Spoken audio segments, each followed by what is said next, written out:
Come and get started on a new mission, a new direction, a new intention. Welcome to 5.8G Alive at Connections 50 Plus. I am Terry-Ann Joseph Brathwaite. And I am Jennifer Gibbons Joseph, catering to all your prospects in the third act of life. Economic well-being, social gratification, personal fulfillment. Join us on Wednesday at 6 p.m. on Connections 50 Plus Facebook page, YouTube channel, and on Gael the Caribbean.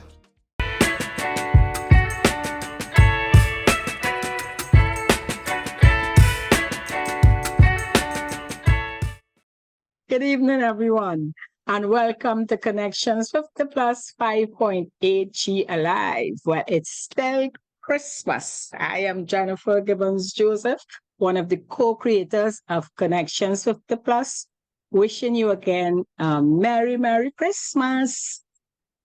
Hi, everyone. I am Terry-Ann Joseph Brathwaite, the other co-creator of Connections 50 Plus, which brings you 5.8G Alive. And yes, Christmas is still here. Merry Christmas, blessings of Christmas. How was it all? How was it all? Jen, what's going on? Me, as usual, Christmas was great. As you see, by the way, I am outside. I come like one of the Kaiso songs or something saying I'm outside. We outside. We outside.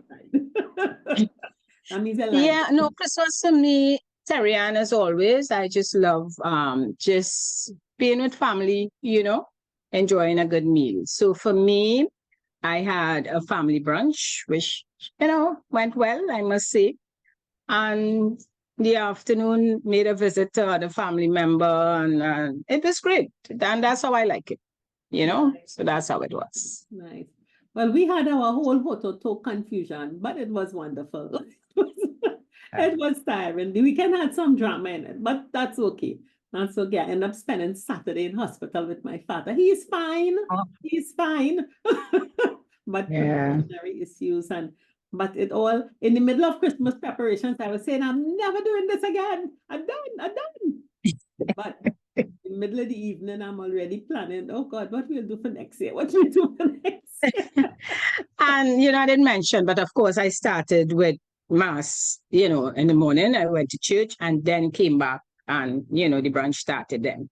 Yeah. So my priest wouldn't like it. Yes, Terry. Trinity TV met me on Sports Sunday of Advent and Christmas Eve Nativity were both digital masses. Father, forgive me. That is life. Oh God, but Jennifer, this is our last show of 2023. Do you believe this year? Oh my God, already happened so much. So we have combining Merry Christmas and Happy New Year into one big bundle. So Jan, what are we off to today? I thought it would be nice, Terry-Ann, for us. I did a review. Actually, at this time of the year, I like to go within and, check how the year was for me and what if there will be any difference in moving forward.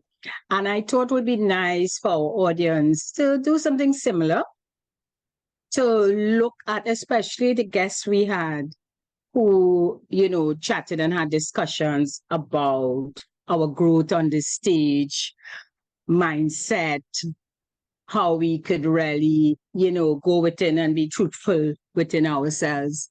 So, I reviewed actually our show with, of course, our favorite, Dr. Jennifer Rouse, gerontologist. I also looked at one of the shows with Maureen Bowen, who is a psychologist, and also with Marva Telemark, who we had, and Marva is a life coach. And I looked at those. Of course, we had Maureen more than once, we had Dr. Rouse more than once, but I thought the shows where they really, discuss how we on this stage, the 50 plus stage, can go within and check ourselves and see how we can, move forward and live the life that we really would like to live. Yeah. And I thought it would be great for us to just look at some short clips from those shows moving into 2024. I think it will help our mindset, definitely in a positive way as we close 2023, moving into 2024. Definitely. So it's sort of like our top picks. Yeah. We've given so many gems and so many good pieces of advice and so on. So Jen, what's the first one that we're going to be looking at? I think we could start with Dr. Rouse. And I just had it here that Dr. Rouse spoke about the realities of taking the huge leap of faith and diving into the unknown. And Terry Ann, you remembered it was about more or less questioning yourself. I remember one of the things that Dr. Rouse said in that is that we have lost our curiosity. And it's one thing to question yourself, but we're good at that. We're very good at that. And that questioning stops us from doing things. But it is when we lose curiosity, it's then that we stop wanting to learn. And being on the new 5.8G stage, learning is so important. So I really do think that this clip is one of the most important pieces of advice. Don't lose that curiosity. No. Yes. So let's take a look. So we'll just listen now to what Dr. Rouse and just a short aspect we pulled out, which we felt will really, really help you to be curious. Right. And you see, we're serious because you see who on the screen with us now. Dr. Rouse, welcome.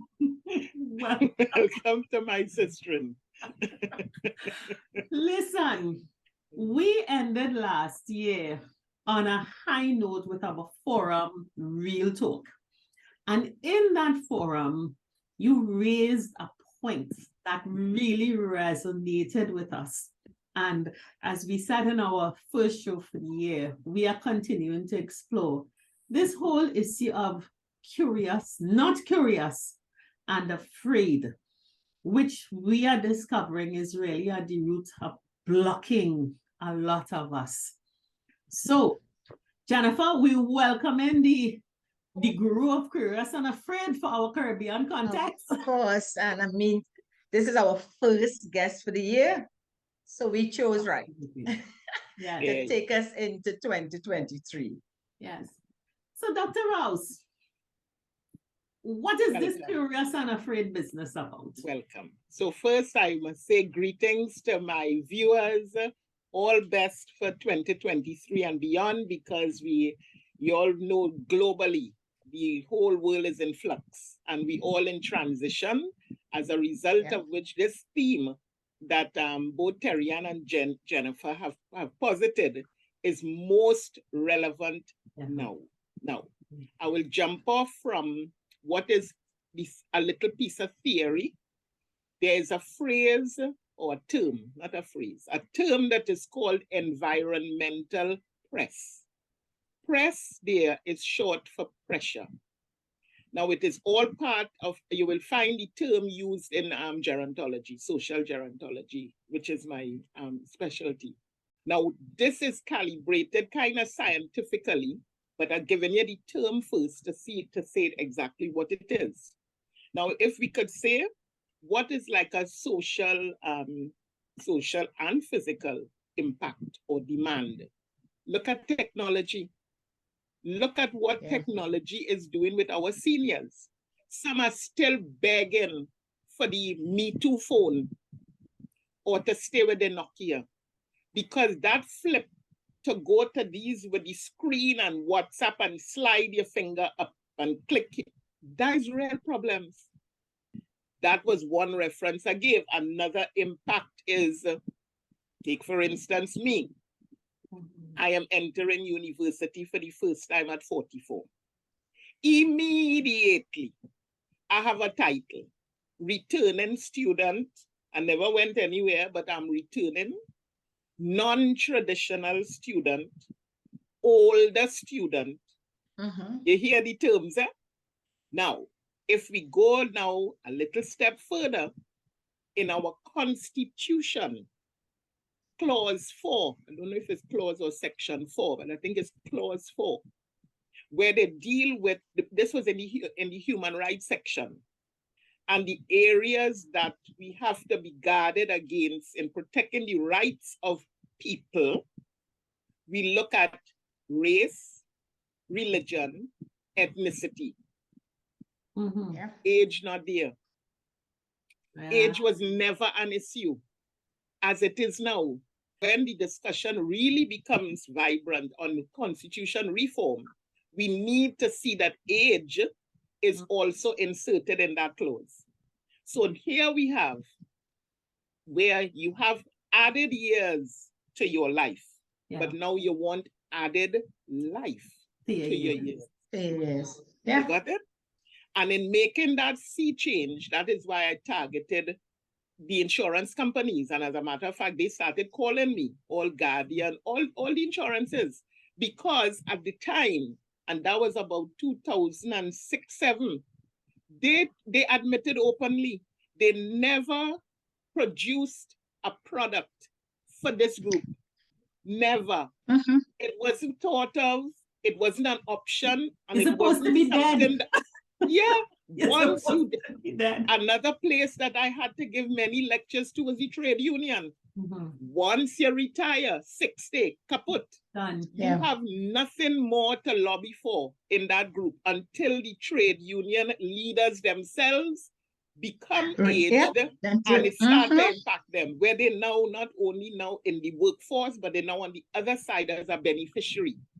And then they begin to then wise up that, wait a minute, we have no pension indexed to COLA.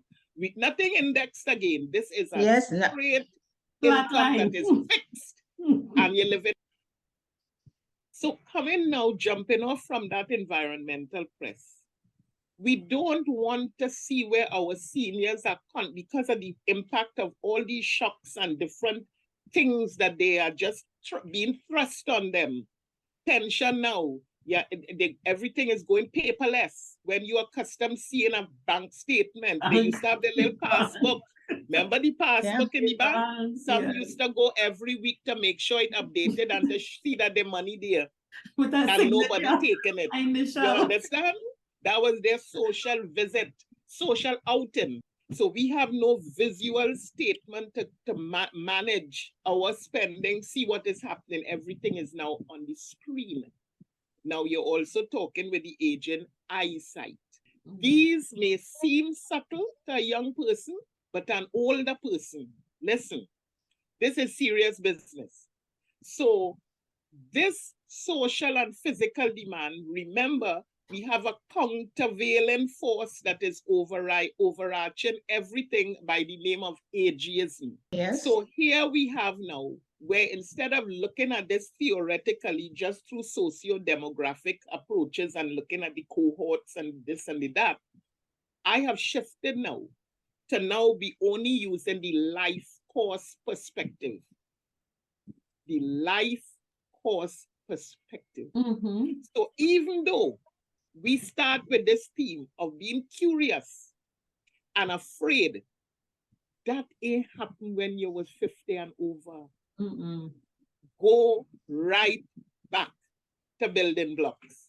But for those who are 70, 75 and over, you're in your anchor leg of the relay. When you know that, your whole spine will get straight because you will start to look at the things that you really worrying over. Really? Yeah. It is all about well-being. It is all about wellness. We're not using terms like sanity and sanity. And we must mention mental health and wellness. So when you start saying, but why are these seniors not even curious? And why they're so afraid? Where this temerity and all of this coming from? Go back. Yeah. So using myself as a template, I was born into a community. I was born into a community. So when you're dealing with Maslow and his hierarchical needs of safety, security, wanting a feeling of belonging, wanting a feeling, recognition. Yeah. Where you feel you're getting that from, honey? Not a book, you know. You could lie down and read night after night, day after. You ain't going to be getting any of those attributes that I tell you. And they're very subliminal. They're very subliminal. Now, that is only one part of the equation. So if you as number 9 ain't developed how to project, how to articulate with us with a father who was a headmaster or educator all his life. Jennifer, can I ask you, just interrupting and asking you a question, because it brings to mind something. You say this tool called a question. Yeah. And what a question is in our life. You know, the question is the tool humans use to discover and to learn. Correct. And so many of us, questions are seen in young people as a sign of rudeness, forwardness, brashness. You're trying to embarrass me. You're trying to do this. You're trying to do that. People who are questioned take offense and begin to protect themselves. And people use questions to intimidate and to control. And I'm listening to you and understanding the link between the question is a tool for curiosity and for learning. Correct. And for many of us, as we get to this stage now, we really have to think, how were our questions handled? How did we use questions and how did we react to questions? And now we're stuck in the mud. We don't have a neck that's strong like the black swan to pull yourself out of the mud with the fattest worms. And the fear comes by feeling like you're in quicksand. Yeah. You know, again, Dr. Rose, you brought out some really critical aspects in terms of what you call your life growth, you know. And so we're looking at by 50. And again, I came from a big family. Not as 9, but at least 7. Right. And I came down at the end. And when you share that story and the different personalities, experience, etc., really not until you reach the age of about 50 and situations occur in the office, in the workplace, at home, with your relationships, etc., that you start to think. But you said something too. Is how Tarian just asked about the questions, the questions we ask. But I also want to take it to when we refer to being curious. And if we don't, before growing up, in my time, if you're curious, you're being fast, you're out of place, you have no right being there, no right to question. And if you have been, and I want to say label because you refer to labeling. Sure. And we as children, all of us had different labels. So you either label as being fast, label as being ugly, unfortunately, label as being too black, all the different labels. And some of the labels we even had names. So they won't call you by your correct name, but you have a nickname. So I understand now when we reach this, we have a lot to release. and when you're so curious, and I think it's a great, what should I say? A kind of what a jump off. Yeah. A jump off for us to start looking at how we interpret curious. And that is so critical now, because as you speak, and I'm thinking, okay, they have a lot of like, fortunately, in certain growing up, they might say, she's a younger one. We had a lot of girls. So you might say, oh yes, she's not so bad. She's not like the others. Yeah. What do you hear? Like if you're different, like you're better than. Correct. And then you enter school and you may not have been as intelligent as the one they were comparing you to. And they say, you're not from your small write a thought. You meet better She's not fish. learning as fast as. And they're saying that in front of you. And that's the other thing. When the elders speak in those days, so the teacher may be speaking to your mother or father, or the neighbor may be saying something, and they're talking over your head like if you can't understand and You can't relate. hear, like you So the can't teacher hear. will say, well, Thank this you. one not too bright, I'm not sure if she would pass. Or don't give her to do little thing because she seem little thing. Or she, Yeah. all the And slow, and they're don't forget saying these slow. She's negative slow. labeling loud enough that it could register. Correct. And I see Dr. Rouse, I'm 50. If we don't start to unravel Answer a question. and No, release don't try and to identify offload, load shed. Load shed. but we first have to understand where it came from. You really had me thinking. You really had me thinking back and saying, you know what? That is where that came from. That is I am a talker because I had to fend for myself. Because coming on at the end, and yes, they forget you, they're tired, parents tired. After having 6, 7, oh gosh, they're tired. So they forget the younger ones and they leave the mothering, the taking care of to the elder sister or brother. Right? So now, as you speak, I say, okay, so this is why I'm like this. Right. People say, Janvi, you tend to be a little aggressive. And I say, no, assertive. And now I know it's because I had to fight for myself. Correct. So I agree. It's curious, being curious is so critical for us at this stage. And you have outlined why. Yeah. Why. And you also think, and the thing is, we have three last end here. And I want to talk for some of the older ones, because sometimes you see people who just appear to be detached and don't care two hoots about what's going on there. Right. And they tend to be the older ones who felt burdened and just cut everybody off.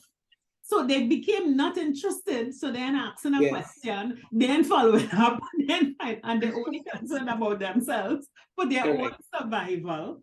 And we carry, and don't talk about the ones in the middle that. Yeah. That's why I say middle child is a whole other dynamic. So you understand. So between us three, the term is existential questions. Yeah. That's what it redounds to. You are now at 50 and well, it begins more like 45. You begin questioning existential questions. Who am I?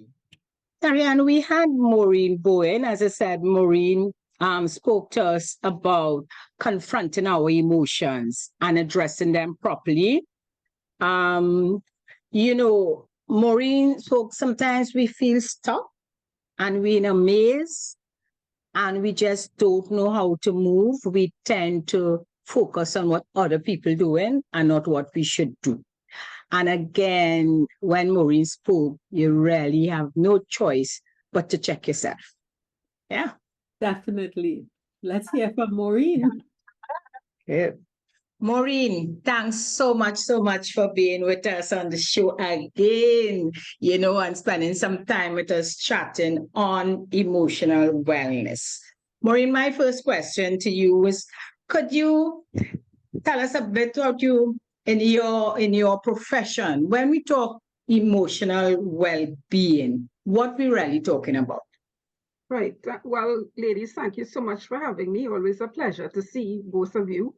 From where we stand in psychology, and certainly where I stand at this age, I think we're talking about balance between mental, physical, spiritual, and social well-being and health. Yeah. Now, when you talk balance too, a lot of people think that everything has to be 50-50, but it's not like that.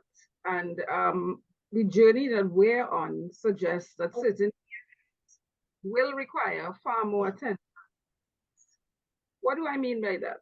I mean that if, for example, you have familial support and you're going through a grieving process, the amount of support that you will get or you will receive would be very different, or require would be very different from those persons who have a limited resource or no resource at all.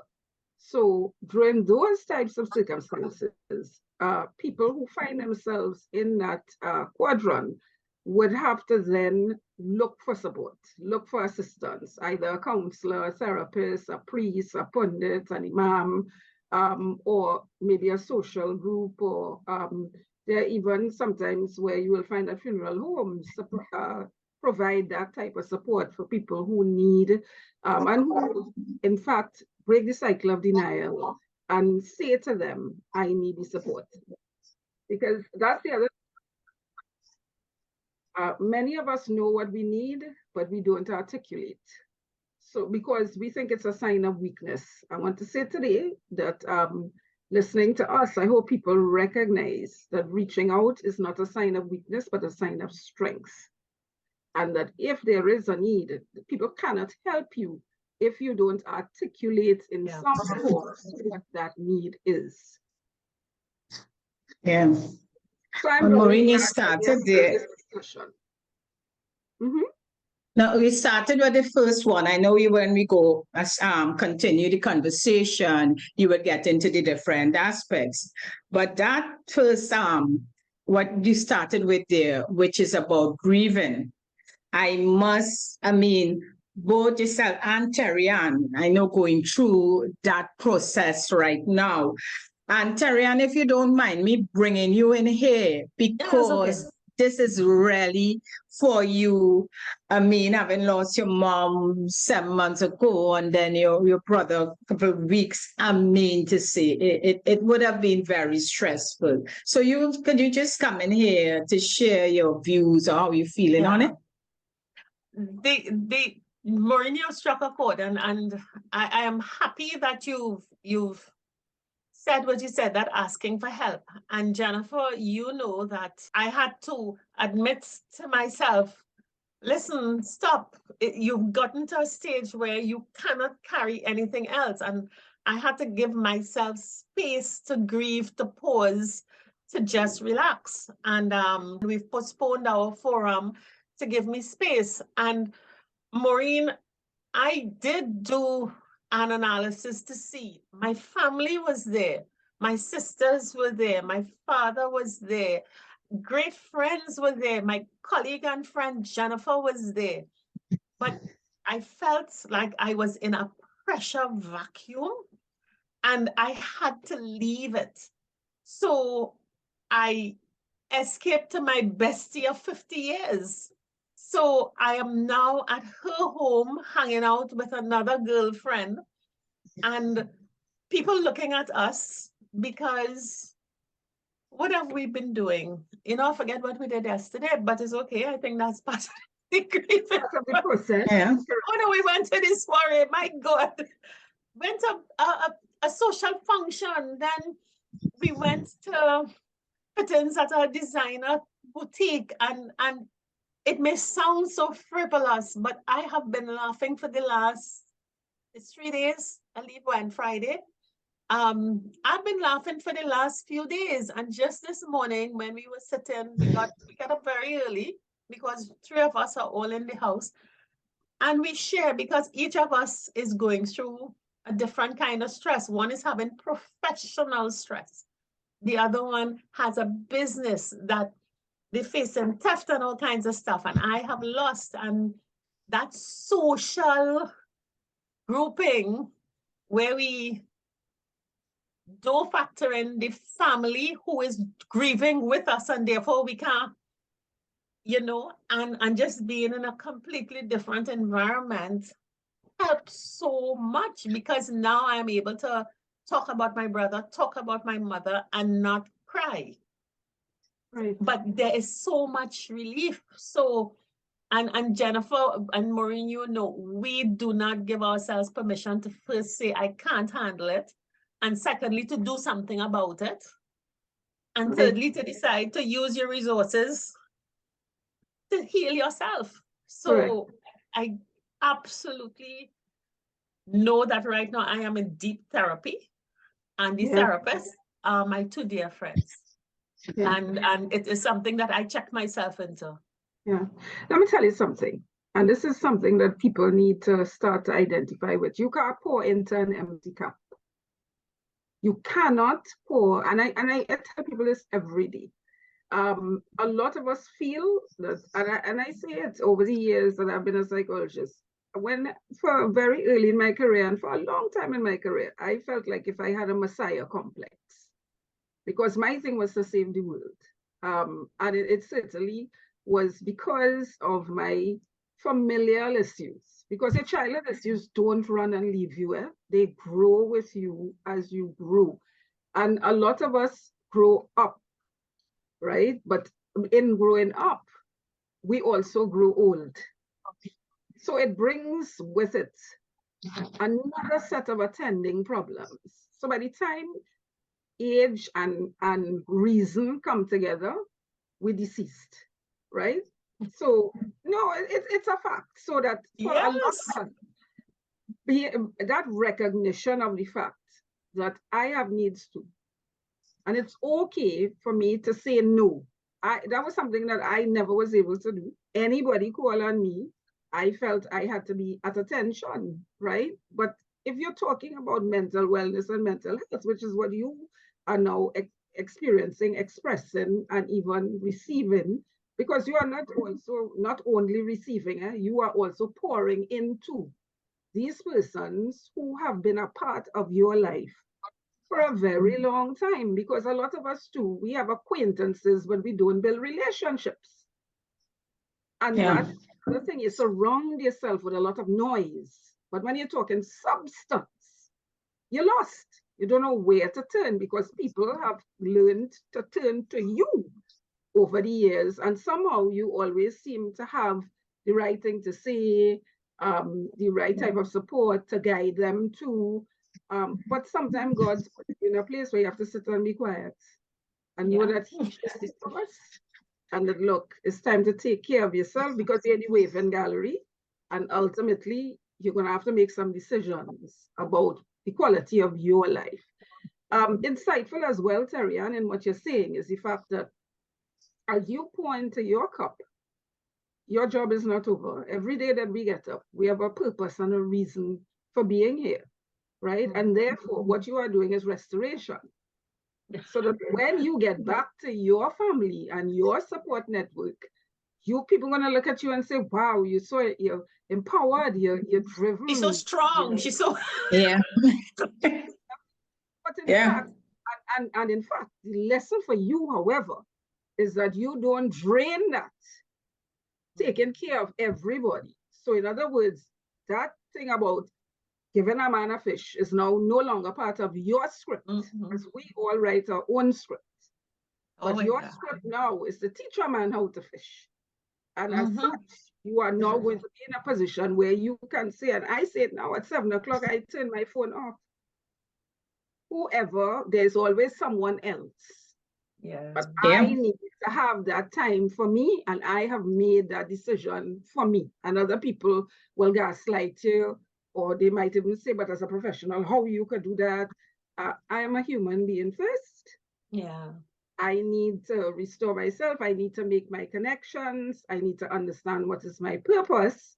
And more importantly, I need to teach people that it's okay to not be okay. Maureen, I'll tell you something, and and Jennifer, you'll identify with this too. So my brother's, I left the country 4 days after my brother's funeral, the memorial in Trinidad. And the single biggest concern I had, of course, is my dad, who, in effect, that memorial was also the interment of my mother's cremains and my brother. So his wife and his only son were going also. And he kept referring to me in the last few days as, you're my Rock of Gibraltar, you're my Rock of Gibraltar. And I sat him down, and he's watching the show, so it's okay. I sat him down and I said, I am no one's Rock of Gibraltar. Stop calling me that. The rock has cracked, it's fallen into the sea, and I have to go and rebuild it. I am not your rock. You are fine. Now, someone watching me doing that, a 90-year-old man in a retirement home who lose his wife 7 months ago and now losing his son will probably think I'm crazy. But Correct. in being firmly honest, firmly and lovingly honest with my father, he just stopped. He looked at me and he said, you know, Tarian, it's true. You really need to take care of yourself because I need you. So Yeah. please stay as long as you want to. I will be fine. I am happy here. I am good here. And a lot of people wouldn't be that honest with them. And my sons kept asking, so where exactly are you going and for what? Because I think they were accustomed to me going on specific trips for specific intents. Yeah. I'm going on this trip. I'm going on this tour. But here she is just flying off on a plane. And what exactly is she going to do? What is this rest thing? You have a bed home. We are here. We love you. We could take care of you. And I think, and I'll ask you this. People may look at it as selfishness, as a rebound, as craziness, or whatever. But I think a lot of us get caught up in being that dependent, so or the one to go to, or we feel guilty about just plainly taking care of ourselves. But we can't tell our loved ones, you all can stand on your own 2 feet for a while. I need to go and find my own. Yeah. And I think a lot of us don't do that. What's your comment? No, it's interesting about what you said, Terry. And so imagine your father to giving you permission. Notice in the dialogue. Well, I prefer to rephrase that, Maureen. He accepted it. He didn't give me permission. Right. I was going. If he Right. fall down, beaten up on the floor, I was walking out. Right.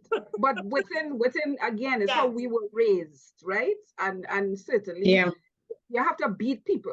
It sounds, I mean, that's not what you're doing, but we're talking to a general audience here, and I say sometimes there are people who have to beat people into submission for them to realize, even though we speak in the same language, but remember that words mean different things to different people. And because we are at different juncture in our lives, where you could emancipate yourself and say, well, listen, I make my decision, I'm going. That may not be true for him, right?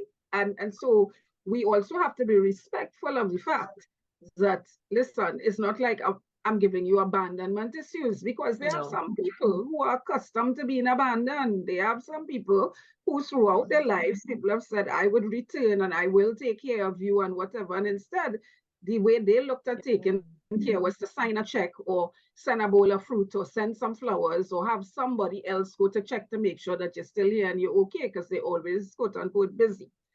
So it brings me to something that we need to always also be cognitive of, is that we need to be present. A lot of us are not present. We don't make eye contact. People will ask things like, how are you? And before you can answer, they disappear. Or you looking good? What the answer for you? You looking good? Think nice with you, man. Why asking you that? I think why asking me that? You understand? If you are present, and I always say to people, anytime you ask a question, be prepared to get an answer, and don't stop and listen to the answer. Stop and listen. Wait for the answer. Into a square that says I only have 2 minutes of my time, so make it short. I've heard people tell people that too, that you ramble, that you tell me that already. Why are you telling me that again? So that is how a lot of us shut down. And a lot of us do not ask for help and do not engage in meaningful contributions or conversations. And a lot of us feel that people, they say they care, but they really don't care. But if you don't build those nurturing types of engagements and relationships and rapport, and also I feel that we have to, you raised it again too, which is a very good point, expectations. We expect that in a situation like this, our family should be the resource, our children should be the resource, our husband should, but half of them don't know how to deal with that anyway. So luckily, cognition rather than emotion clocked in, and you decided exactly where you think you would get your support forward from, but more importantly, look at what you recognize, that they also need you just as much as you need them. So it's a symbiotic, reciprocal type of relationship, and that could only be strengthening on everybody's platform. Yeah. So it's a win-win situation. Maureen, I'd like to come in here, go back a bit to the grieving process. In many cases, and I say in many cases, where grief is concerned, to me, like the expectation or what we know, our culture, is like you almost have to be a martyr. You have to show suffering. You have to go all out, not to make yourself happy, not to do not to seek the help to get back and to be able to deal with the situation. How for those who feel that way, what would you recommend? What can you do? Because you feel pressured, you feel guilty. Like if you're going too happy, like if you jump on a plane like Terry Ann and go, you say, oh, she happy. How do you, for someone, those who listening, how do you deal with that feeling if you are that person? Right.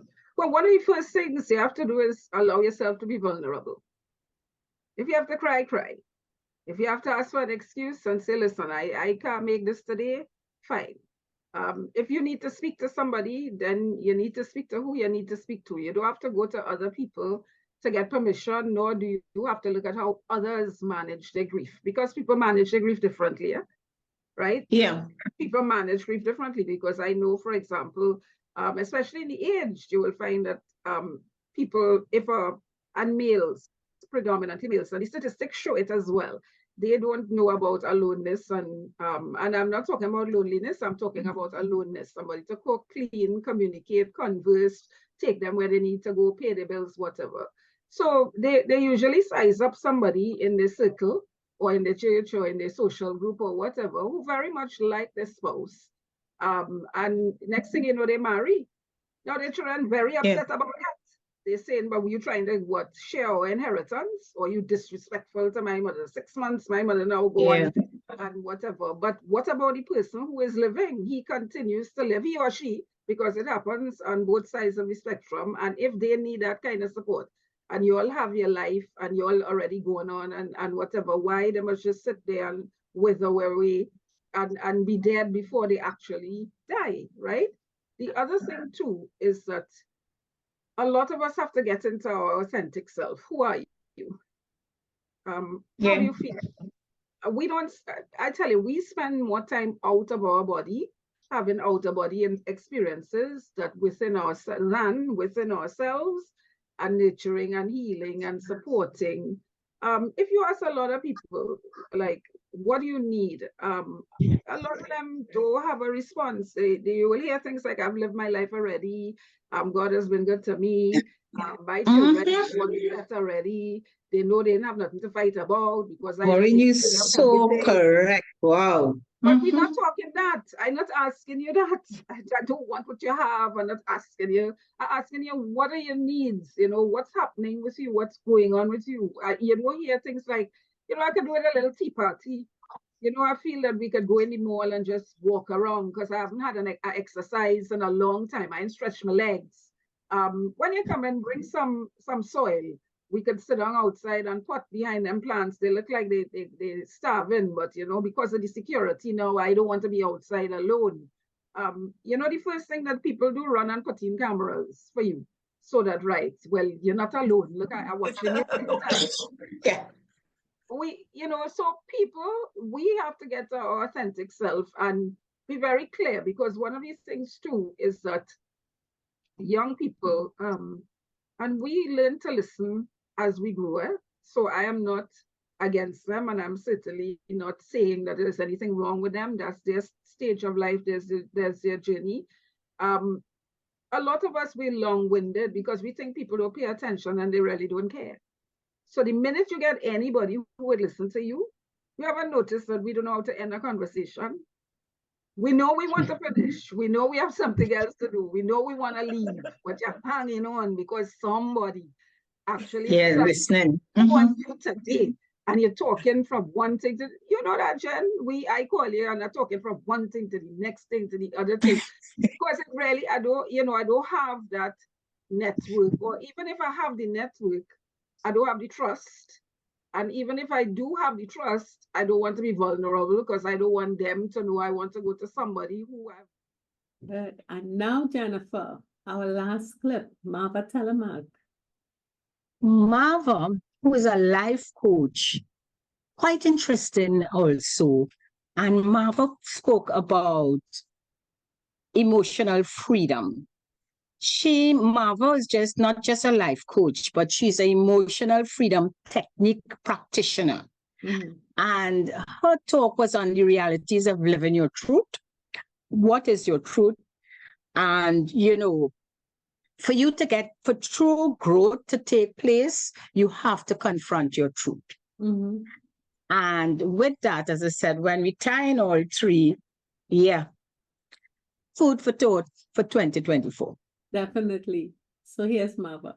Yes, folks, as mentioned, this evening we are having with us a very special guest. She's not just a special guest, but she's one of Connections 50 Plus top fans.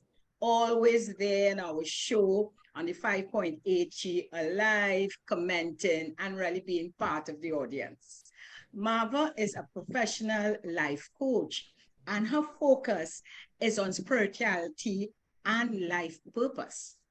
She's also certified and accredited emotional freedom technique practitioner. You may ask, what is that? It's referred to as EFT, and she has been practicing for over 10 years in this field.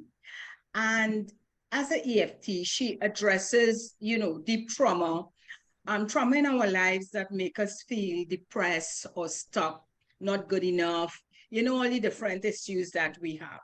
So Marva, it is really a pleasure having you as a guest with us this evening, just to share some thoughts. And you know how we do it on this show, is a conversation. So welcome, welcome, welcome. Thank you very much. It's a pleasure.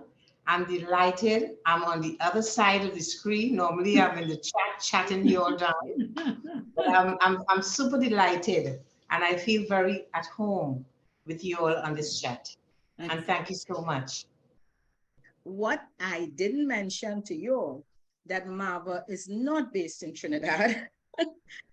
Marva is based out in Maryland, Marva? Yes, Maryland.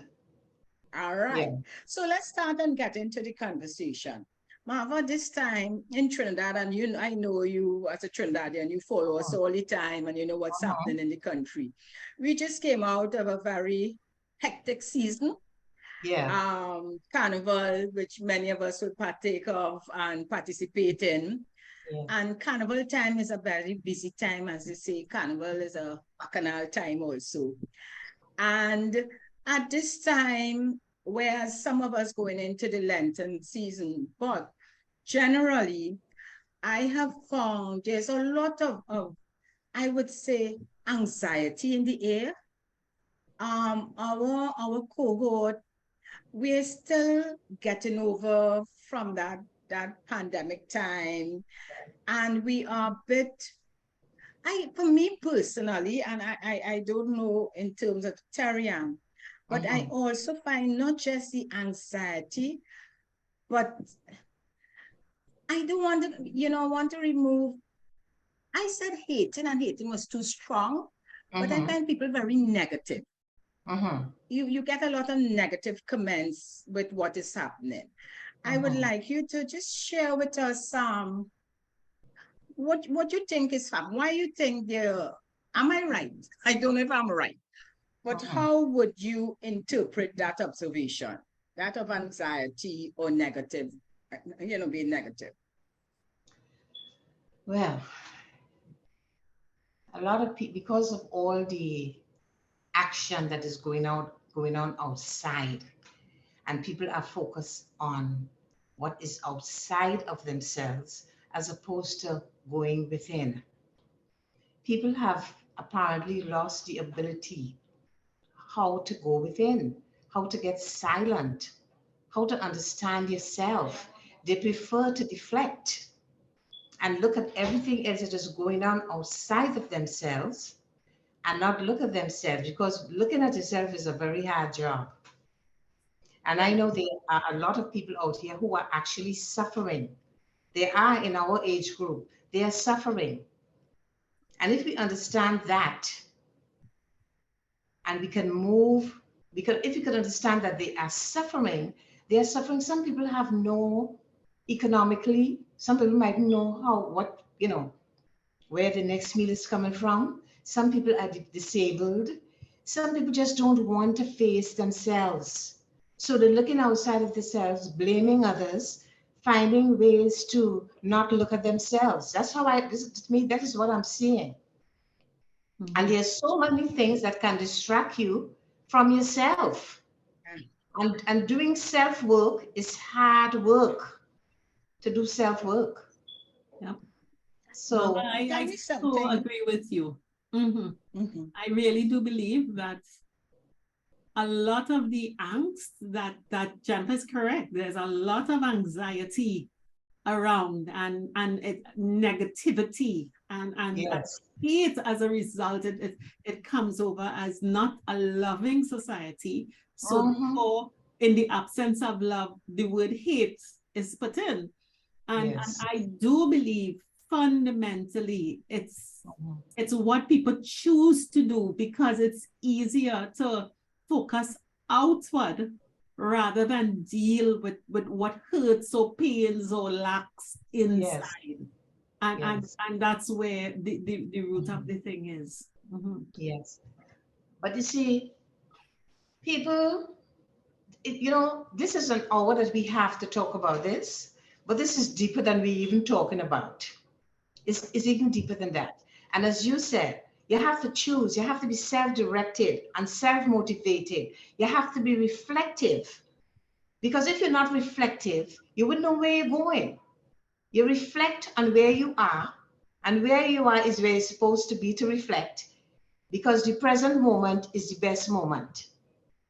But they prefer comfortably to look at other things outside of themselves than to look at themselves.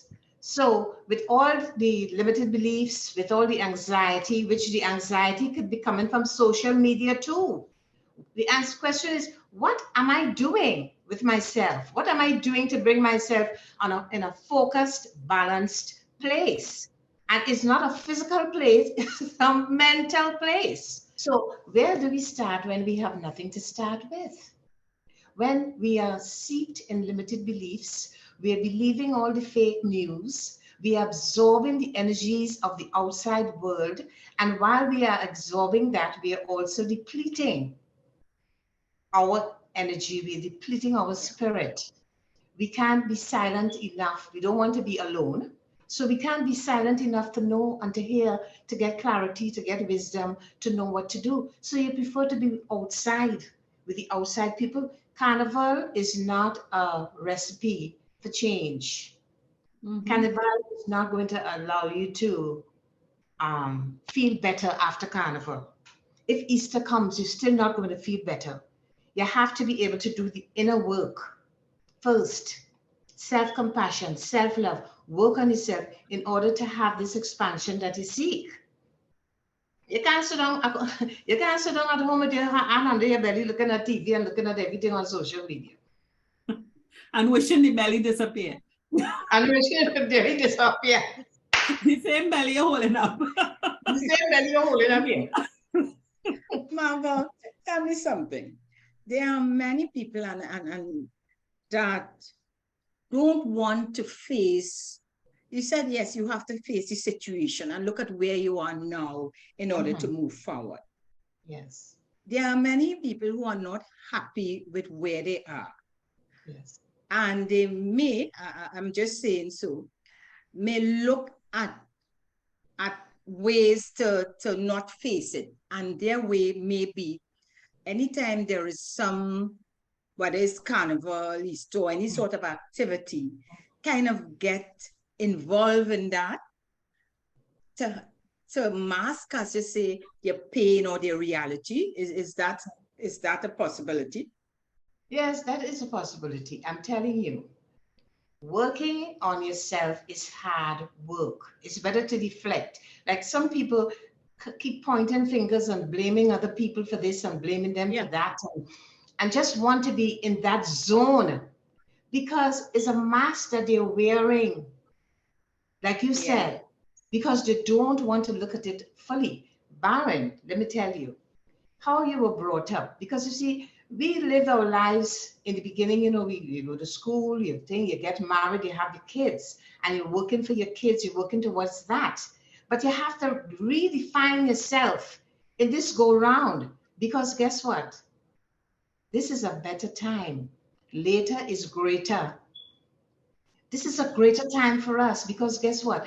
When we didn't have the capacity, we had the capacity, but we consumed with the energies of family, cooking, all the different things with the job, with all those different things.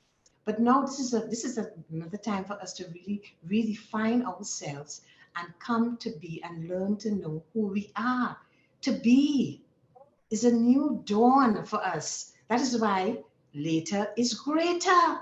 There is so much to discover about yourself. Now you could know your true self. Well, that's what happened to me.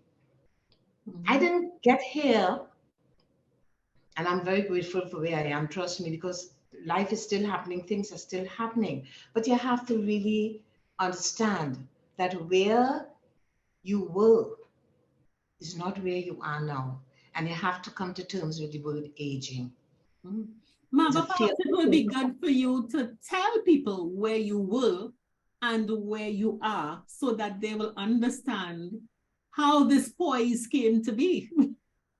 Well, the story will take maybe a year or two, but I will condense it. I will condense it to say I was a single mother with 2 kids. They are grown now, which I'm very happy about.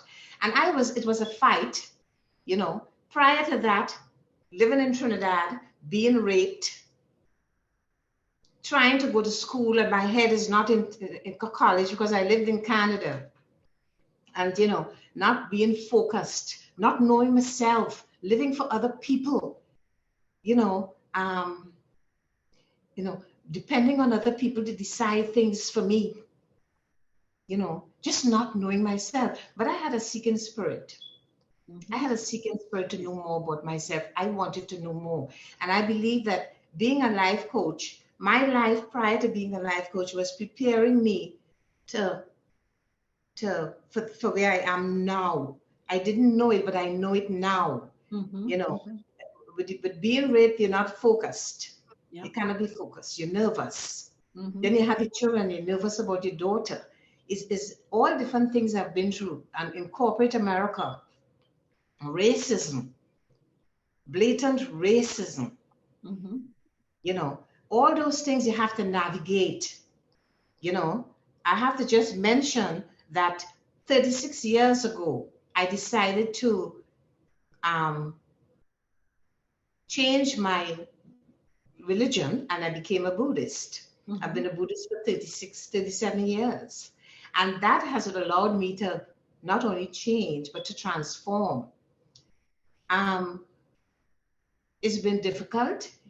You get up Mondays, everything is looking good. Plus that I had depression. I suffered from depression. I suffered from we're talking about mental illnesses now. Depression is a mental illness. Agoraphobia, I'm afraid to go outside. The whole gamut of what life could present to me I was presented with. Being fired from different jobs, you have bills to pay. But I recognize that all these things that I've been through was setting me up for a big comeback in my 50s, 60s, and now I'm 71. Isn't that adorable and wonderful? Did you come to that realization on your own? No, I have a lot of mentors. I read a lot of books. One of the things, I remember meeting a woman on the bus in my depressive days, and I'm on the bus in DC coming from work, and I'm very kind of suspicious and nervous, this kind of thing, and cannot stay in the present. I was constantly in the future.